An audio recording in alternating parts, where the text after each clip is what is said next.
Hello' friends, মই পিংকি আপোনালোক সকলোকে দেৱালী বহুত শুভকামনা জনালোঁ। আৰু দেৱালী চাকি গছৰ দৰে সকলোৰে জীৱনটো যাতে ৰঙীন আৰু পোহৰ কৰি তোলক। হেপ্পী দেৱালী।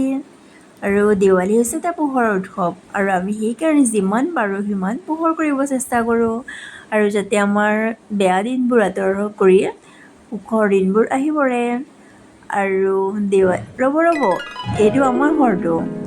আৰু আমাৰ ঘৰটো যিমানেই বেয়া হওক লাগিলে কিন্তু নিজৰ ঘৰটো সদায় মৰমৰ হয় আৰু নিজৰ ঘৰটো সদায় মৰমৰে হয়, লাগিলে সি বেয়াই হওক। আৰু এয়া হৈছে মোৰ ৰুমটো আৰু ৰুমটো সজাই তুলিলোঁ যিহেতু মই ইয়াতেই থাকোঁ আৰু এইটো ৰুমৰ পৰাই জীৱনৰ ৰঙীন সপোনবোৰ দেখা পাওঁ। এয়া হৈছে ধূনাও জ্বলাইছিলোঁ, মানে ধূনাটো ভিতৰত সোমোৱা নাই আৰু নহ'লে মোক মালিকে দিব।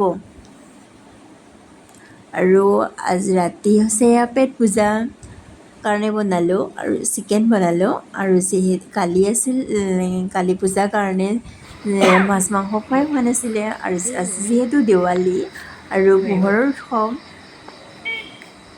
আৰু আনন্দৰ দিন, গতিকে আজি আনিলোঁ চিকেন আৰু আজি এয়া চিকেন বনালোঁ। মানে প্লেটখনত গোটেইখিনি মই ৰেডি কৰি ল'লোঁ। আৰু যেতিয়া মই লোকেল চিকেন বনাওঁ আৰু এনেদৰে বেছি মছলা নিদিওঁ, আদা নহৰু আৰু জিৰা এনেকৈ চিম্পলকৈ বনাই থওঁ। আৰু যিহেতু লোকেল চিকেন হেল্থৰ কাৰণে খোৱা হয়, সেইটো কাৰণে আৰু মছলাটো খালেতো কি লাভ হ'ব, সেইকাৰণে মই নাখাওঁ, এনেদৰেই খাওঁ।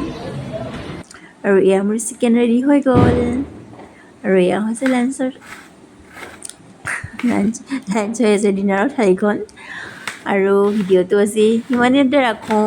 বাই। ভিডিঅ'টো লাইক কৰিব, ছাবস্ক্ৰাইব কৰিব।